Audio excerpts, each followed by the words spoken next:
అప్పుల బాధలు వెంటాడుతున్నాయా? అయితే 6 జేవిఆర్ వారి జాతిరత్నాలు ధరించండి. హలో అండి, అందరికీ నమస్కారం. నేను మీ కట్టా కార్తీక్. హీరో విజయ్ దళపతి సభలో తమిళనాడు రాష్ట్రం కరూరు జిల్లాలో జరిగినటువంటి తొక్కిసలాట 40 మంది చనిపోవటం ఒక పెద్ద వివాదంగా మారింది.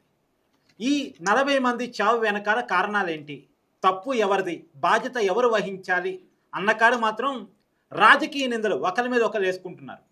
విజయ్ దళపతి నిర్లక్ష్యం వల్లే వాళ్ళు చనిపోయారు అని చెప్పేసి అక్కడ అధికార పార్టీ డిఎంకే చెప్తా ఉండగా, డిఎంకే వ్యవహార శైలి వల్లే, పోలీసులు చేసిన లాఠీ చార్జీ వల్లే అక్కడ జనాలు చనిపోయారు, తొక్కిసలాట జరిగింది అని చెప్పేసి విజయ్ దళపతి అభిమానులు చెప్తా ఉన్నటువంటి పరిస్థితి. ఏది నిజం? అసలు ఈ రకంగా జనాన్ని సమీకరించేసి ఒక తొక్కిసలాట కాదు, బెంగళూరులో క్రికెట్ మ్యాచ్ అప్పుడు అంటే క్రికెట్ మ్యాచ్ ఐపీఎల్ అయిపోయినప్పుడు బెంగళూరు టీం గెలవటం వల్ల జరిగిన సెలబ్రేషన్స్లో జరిగినటువంటి తొక్కిసలాట కావచ్చు, తిరుపతిలో జరిగిన తొక్కిసలాట కావచ్చు, తర్వాత ఉత్తరప్రదేశ్లో జరిగినటువంటి కుంభమేళాలో జరిగిన తొక్కిసలాట కావచ్చు, అక్కడ అనేక మంది చనిపోయినటువంటి సంఘటనలు మనం కళ్ళ ముందు చాలా ఉన్నాయి. ఈ వరుస తొక్కిసలాటకి అసలు కారణాలు ఏంటి, బాధ్యత ఎవరు వహిస్తారు, మాట్లాడుకునేటువంటి ప్రయత్నం చేద్దాం. మనతో ఉన్నారు సిబిఐ మాజీ జేడీ, ప్రముఖ విశ్లేషకులు జేడీ లక్ష్మీనారాయణ గారు. సార్ నమస్కారం. సార్ నమస్తే కార్తీక్. సార్, ఇది మన తమిళనాడులో శనివారం రాత్రి 7 గంటలు ఆ ప్రాంతంలో జరిగిన తొక్కిసలాట 40 మంది చనిపోవటం మీ దృష్టి కూడా వచ్చి ఉంటుంది. ఆ సంఘటనకి అసలు కారణాలు ఏంటి, తప్పెవరిదంటే ఏం చెప్తారు సార్? అంటే ఇప్పుడు ఒక రిటైర్డ్ హైకోర్టు జడ్జితో ఎంక్వైరీ చేయించాలని చెప్పేసి తమిళనాడు గవర్నమెంట్ నిర్ణయించిందని నేను విన్నాను. సో వారు యాక్చువల్గా ఈ సంఘటనలో జరిగిన కారణాలు, తర్వాత దీని వెనకాల జరిగిన విశేషాలు, ఎవరి యొక్క నిర్లక్ష్యం ఏదైనా ఉన్నదా అన్నది వారు నిర్ణయించబోతారు త్వరలో. కాబట్టి ఆ ముందు మనం అనేక విషయాల గురించి మాట్లాడుకోవాలి. మీరు ఇంతకుముందు ఇంట్రొడక్షన్లో చెప్పినట్టు మొన్నటికి మొన్న చూస్తే మన బెంగళూరులో ఆర్సీబీ, రాయల్ ఛాలెంజర్స్ బెంగళూరు అన్నవాళ్ళు సుమారుగా ఐ థింక్ 19 సంవత్సరాల తర్వాత ఈ ఐపీఎల్ కప్ గెలిచారని చెప్పేసి ఆ రోజు జరిగిన సంఘటనలో మనం స్టాంపీడ్ ఘటన చూసాం. తర్వాత అనేక సంఘటనలు ఇలాగే జరుగుతున్నాయి. యాక్చువల్గా ఈ స్టాంపీడ్స్, తొక్కిసలాట అన్నవి ఐ థింక్ 1953 అనుకుంటాను కుంభమేళాలో, అప్పటి నుంచే మొదలయ్యాయి. ముఖ్యంగా ఈ తొక్కిసలాటలు అన్నవి ధార్మిక స్థలాల్లో చాలా చోట్ల జరిగిన సంఘటనలు మనం చూసాం. అటు ఉజ్జయిన్లో కావచ్చు, లేకుంటే కుంభమేళా జరిగిన ప్రాంతాల్లో కావచ్చు, లేకుంటే మిగతా మాండ్రాదేవి అని మహారాష్ట్రలో ఐ థింక్ 2005-06 సంవత్సరం అనుకుంటాను, సుమారుగా ఒక 300 మంది భక్తులు అక్కడ చనిపోయారు.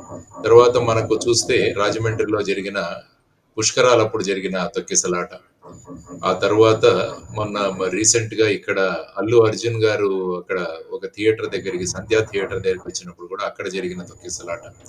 సో ఈ తొక్కిసలాట్లన్నీ కూడా మనం చూస్తున్నాం. కాబట్టి ఈ సంఘటనలు జరుగుతూనే ఉన్నాయి. ప్రధానంగా మీరు చూసుకుంటే ఈ తొక్కిసలాటలు అన్నది జరగడానికి అనేక కారణాలు ఉన్నాయి.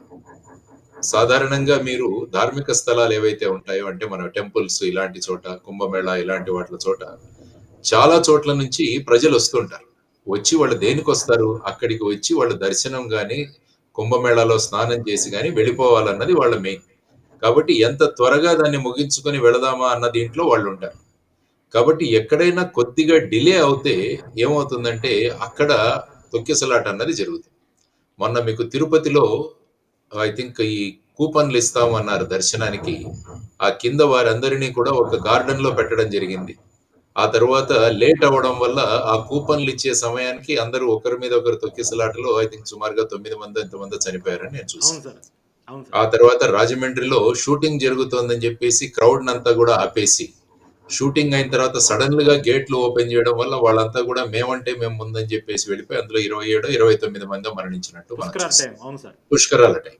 సో ఈ విధంగా మీరు చూసుకుంటూ వెళుతుంటే ఈ ధార్మిక స్థలాలు, ముఖ్యంగా ఇటువంటి కుంభమేళ ఇటువంటి సందర్భాల్లో జరిగే తొక్కిసలాట, ప్రకాశం జిల్లాలో చంద్రబాబు నాయుడు గారి సభలో కూడా కందుకూరు దగ్గర కూడా అక్కడ తొక్కిసలాట జరిగి ఐ థింక్ 8 మందో 9 మందో అక్కడ కూడా చనిపోవడం జరిగింది.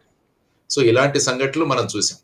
అదే ఈ తొక్కిసలాటలు అన్నవి ఈవెన్ విదేశాల్లో కూడా జరుగుతుంటాయి. విదేశాల్లో జరిగిన తొక్కిసలాట్లు మీరు ఒకసారి అనలైజ్ చేస్తే సాధారణంగా అక్కడ ఫుట్బాల్ మ్యాచెస్ జరిగిన తర్వాత తొక్కిసలాట జరుగుతుంటాయి.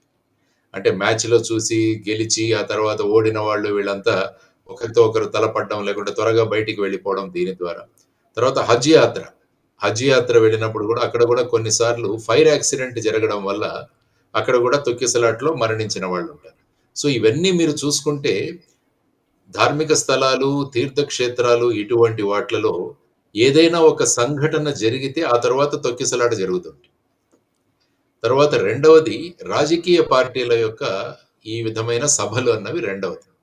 సాధారణంగా ఏంటంటే రాజకీయ పార్టీలకు సభలకు ఈ మధ్య కాలంలో ప్రజలను తీసుకొస్తుంటారు. రాజకీయ నాయకుల పార్టీలకు జనాలు పబ్లిక్ వారంతకు వారే వచ్చే సంఖ్య చాలా తక్కువ ఉంటుంది. కానీ రాజకీయ నాయకులకు ఎలా ఉంటుందంటే సభ ఎంత నిండితే మా ప్రాబల్యం అంత ఉందని వాళ్ళ యొక్క ఇంప్రెషన్. దాంతో ఏంటంటే ట్రక్కుల్లో కానీ బస్సుల్లో కానీ వీళ్ళని రవాణా చేసుకుంటూ వస్తుంటారు. ఆ తర్వాత మీరు చూస్తే సినిమా నటులు వాళ్ళు పెట్టే సభలు ఇవి కూడా మనం చూడాలి. ఆ సభలకి ఎవరిని తీసుకురావాల్సిన అవసరం ఉండదు. వాళ్ళంతకు వాళ్ళే వస్తారు. ఎందుకంటే ఫ్యాన్స్ ఉంటారు, వీళ్ళందరూ ఉంటారు. ఆ విధమైన పరిస్థితులు మీకు తెలుస్తుంది. సో ఇప్పుడు మీరు ముఖ్యంగా ఈ టీవీకే సభ ఏదైతే ఉందో తమిళ్ వెట్రి కళగం మొన్ననే విజయ్ స్థాపించారు. ఆయన తమిళనాడులో తిరుగుతున్నారు. ఆయన అనేక ప్రాంతాల్లో తిరిగి ఆ సభలను ఉద్దేశించి ప్రసంగిస్తున్నారు. ముఖ్యంగా ఆయన తమిళ్లో ఒక సూపర్ స్టార్. ఆ తర్వాత పొలిటీషియన్స్ గా మారాడు. దాంతో ఏంటంటే ఆయనకు ఫ్యాన్స్ ఉంటారు, పొలిటికల్ అభిమానులు కూడా ఉంటారు. అవును. సినిమా వాళ్ళని చూడడానికి చాలా క్రేజ్ ఉంటుంది ప్రజలు. అవును. అంటే ఇప్పటి వరకు వీళ్ళు ఎందుకంటే కేవలం తెర మీద కనిపిస్తుంటారు, నిజ జీవితంలో పెద్ద ఎక్కువగా కనిపించరు ప్రజలకి. అవును సార్. సో కనిపించగానే వాళ్ళని ఒకసారి చూద్దాం ఎలా ఉంటారో నిజ జీవితంలో అన్న ఒక ఆతృత ఉంటుంది. అవును. సో దాంతో ప్రజలు చాలా పెద్ద సంఖ్యలో వస్తుంటారు. ఇక్కడ కూడా చూసుకుంటే పవన్ కళ్యాణ్ గారి మీటింగులు కూడా చూడొచ్చు. దాంట్లో కూడా విస్తృతంగా జనాలు వస్తుంటారు. సో ఆ విధంగా చూసుకుంటూ వెళ్తుంటే ఇప్పుడు నిన్న 27వ తారీఖు అనుకుంటాను ఈ జరిగిన సంఘటన. అవును. కరూర్ అనే పట్టణంలో ఈ మన హీరో విజయ్ గారి ప్రోగ్రాము మధ్యాహ్నం 11, 12కో ఉంటుందని చెప్పి ఆయన వచ్చేసరికి 7:00 అయింది. 7 గంటలు అయింది అప్పుడు సాయంత్రం. అవును సార్. అందువల్ల ఏంటంటే ప్రజలు పొద్దున్న నుంచే కూడా వాళ్ళ హీరోని దగ్గరగా చూద్దామని చెప్పి అక్కడ రావడం మొదలయ్యారు. సార్. రెండవది ఏమైందంటే శనివారం మీరు చూసుకుంటే తమిళనాడులో పేమెంట్ డే ఉంటుంది. ఉమ్. అంటే తమిళనాడులో ఫ్యాక్టరీస్ తర్వాత ఇవన్నీ కూడా చాలా ఎక్కువ సంఖ్యలో ఉంటాయి. వాళ్ళందరికీ శనివారం పేమెంట్ డే. కాబట్టి శనివారం అన్ని ఫ్యాక్టరీల్లో కూడా వర్కర్స్ అందరూ కూడా వచ్చి ఉంటారు. వాళ్ళందరూ పేమెంట్ తీసుకుని వాళ్ళకి తెలిసింది పక్కనే విజయ్ సభ జరుగుతుందని చెప్పేసి అక్కడికి వాళ్ళు పెద్ద సంఖ్యలో రావడం జరిగింది. యాక్చువల్గా ఏమైందంటే ఆ ఆర్గనైజర్లు ఎవరైతే ఉన్నారో వాళ్ళు చెప్పింది సుమారుగా 10,000 మంది మా మీటింగ్కి రావచ్చు అని. అవును సార్. కానీ పోలీసు అంచనాల ప్రకారం సుమారుగా 30,000 నుంచి 40,000 వరకు అక్కడ ప్రజలు రావడం జరిగింది అని చెప్పేసి వాళ్ళు తెలియడం జరిగింది. అంటే ఆశించింది 10,000 కానీ వచ్చింది 30,000 నుంచి 40,000 మంది. తర్వాత ఏంటి ఇది కూడా ఒక పెద్ద మైదానంలో కాదు ఈ సభ జరిగింది. ఎందుకంటే కరూర్ పట్టణం మీరు ఎప్పుడైనా చూసారో లేదో తెలియదు కానీ కరూర్ పట్టణం చాలా కంజెస్టెడ్ పట్టణం. అవును సార్. అందువల్ల ఏంటంటే ఊరి బయట పర్మిషన్ ఇస్తారు. ఉమ్. ఇది కూడా ఏంటంటే ఒక రోడ్ షో లాంటిది. హీరో విజయ్ మీరు చూస్తే ఆయన ఒక క్యారవాన్ లో వచ్చి అక్కడ ఆగి సభను ఉద్దేశించి మాట్లాడుతుంటారు. ఇది సాధారణంగా జరిగింది. ఆయన అక్కడే పక్కన ఒక 30-35 కిలోమీటర్లో ఉన్న నమక్కల్ అనే పట్టణంలో ఆయన సభ ముగించుకొని ఆయన అక్కడి నుంచి బయలుదేరాడు. ఈ లోపలే ఉదయం 11 నుంచి అక్కడ క్రౌడ్ పెరగడం మొదలైంది. అంటే ఈ ఈ పేమెంట్ డే ఇవి తీసుకున్న వాళ్ళు తర్వాత వచ్చేసి చాలా మంది మహిళలు తర్వాత పిల్లలతో పాటు కూడా వచ్చారు. ఎందుకంటే పేమెంట్స్ తీసుకోవడానికి వచ్చి వాళ్ళు అక్కడ చూద్దామని. సో ఉదయం నుంచి వాళ్ళు వెయిట్ చేస్తూ ఉన్నారు. అక్కడ నిండిపోయింది. అప్పుడు ఏమైంది నమక్కల్ నుంచి బయలుదేరిన తర్వాత విజయ్ యొక్క ఫ్యాన్స్ అక్కడి నుంచి మోటార్ సైకిల్స్ లో అతన్ని ఫాలో అవడం మొదలుపెట్టారు. మామూలుగా రాజకీయ నాయకుల దాంట్లో ఏమవుతుందంటే వాళ్ళు వస్తున్నప్పుడు వాళ్ళ కాన్వాయ్ మాత్రమే వస్తుంది. కానీ ఈ సినిమా నటులకు ఏమవుతుందంటే వాళ్ళతో పాటు వాళ్ళ ఫ్యాన్స్ అంతా కూడా ఒక ఫ్రెంజీ మూడ్ లో ఉంటారు. వాళ్ళందరూ కూడా ఆయనతో పాటు మళ్ళా ప్రయాణం చేస్తూ వస్తుంటారు. అప్పుడు ఏమైందంటే ఈయన వచ్చిన కారవాన్ ఏదైతే ఉందో అది కూడా చాలా పెద్దది. అక్కడ రోడ్ ఐ థింక్ 60 ఫీటో ఎంతో అనుకుంటాను. ఈ కారవాన్ వచ్చేసి అది కూడా ఒక పెద్దది. కాబట్టి ఆయన కారవాన్ రాగానే ఏమైందంటే రోడ్డు మీద అప్పటి వరకు ఉన్న ప్రజలందరూ కూడా అటు ఇటు సర్దుకోవడం మొదలు పెట్టారు. దానివల్ల మళ్ళా కూడా అక్కడ ఈ క్రౌడ్ లో ఈ విధమైన తొక్కిసలాట అన్నది మొదలైంది. ఆ తర్వాత నేను పేపర్లో చదివిన అంశం ఏంటంటే సుమారుగా ఒక అరగంట అక్కడ పవర్ కట్ కూడా జరిగిందని ఒకటి విన్నాను. అవును సార్. ఆ అక్కడ తర్వాత ప్రజలు తొక్కిసలాట భాగంగా జనరేటర్ మీద పడ్డారట సార్. అదే చెప్తున్నా. ఎందుకంటే అక్కడ ఈ పవర్ కట్ ఒకటి తర్వాత ఒక అంబులెన్స్ కూడా సైడ్లో ఒకటో రెండో అంబులెన్స్లు కూడా వెళ్ళాయన్న. దానివల్ల ఏమవుతుంది, మళ్ళా దానికోసం రోడ్డు క్లియర్ చేయడానికి మళ్ళా ప్రజల్లో తొక్కిసలాట మొదలైంది. ఆ తర్వాత ఏంటంటే వాటర్ బాటిల్స్ డిస్ట్రిబ్యూట్ చేయడం మొదలు పెట్టారట.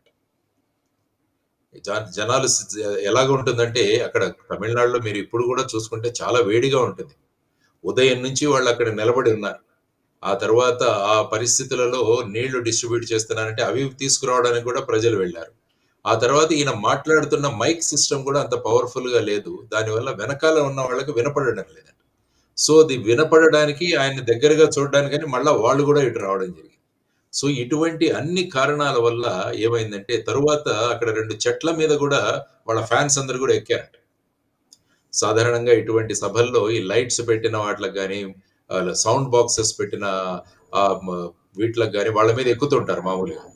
సో అప్పుడు ఏమైందంటే ఒక కొమ్మ విరిగిపోయి కొంతమంది ఫ్యాన్స్ మళ్ళీ అక్కడ కింద పడ్డారని విన్నారు. దాంతో ఇవన్నీ ఫ్యాక్టర్స్ కలిసి అక్కడ తొక్కిసలాట మొదలైంది. తొక్కిసలాట మొదలైన తర్వాత జరిగిన సంఘటన తెలుసు. ఐ థింక్ సుమారుగా 41 మంది చనిపోయారన్నది ప్రజెంట్ ఇప్పుడున్న టాలీ. సో ఇటువంటి పరిస్థితులలో మరి ఎందుకు జరిగింది, ఏం జరిగింది, మరి పోలీస్ ఎందుకు పర్మిషన్ ఇచ్చారు, ఆ తర్వాత స్థానిక ఆర్గనైజర్స్ ఎవరైతే ఉన్నారో వారు వాళ్ళ అభిమానులను కంట్రోల్ చేయలేకపోయారా, ఇవన్నీ కూడా విషయాలు. తర్వాత ఈ సంఘటన జరిగిన తర్వాత విజయ్ వెంటనే మద్రాసుకు వెళ్ళిపోయారు, ఆయన చెన్నైకి వెళ్ళిపోయారు అన్నది ఇంకొక ఇది. తరువాత ప్రతిపక్షాలు చేస్తున్నది ఏంటంటే కావాల్సిగానే రూలింగ్ పార్టీ అన్న వాళ్ళు ఈ విధంగా ఇది జరగాలి అన్న ఒక కాన్స్పిరసీ జరిగింది అక్కడ. తర్వాత విజయ్ గారు మాట్లాడుతూ ఆయన అన్నది ఏంటంటే పోలీసులు లాఠీ చార్జ్ చేశారు అక్కడ అన్నది ఆయన చేస్తున్న ఒక అలిగేషన్. సో ఇవన్నీ కూడా ఆయన అలిగేషన్స్ లో ఒక రకమైన కంప్లైంట్ ఆయన పెట్టడం జరిగింది.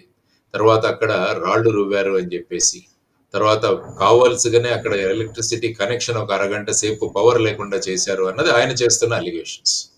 సో ఇవన్నీ తెలుసుకొని ఫైనల్ గా ఎంక్వైరీ జరిగినప్పుడు ఏం జరుగుతుందో అన్నది చూడాలి అన్నది మనం గమనించి చూడాల్సిన అంశం. కార్తీక్ గారు. Yes sir, thank you sir, thank you so much sir.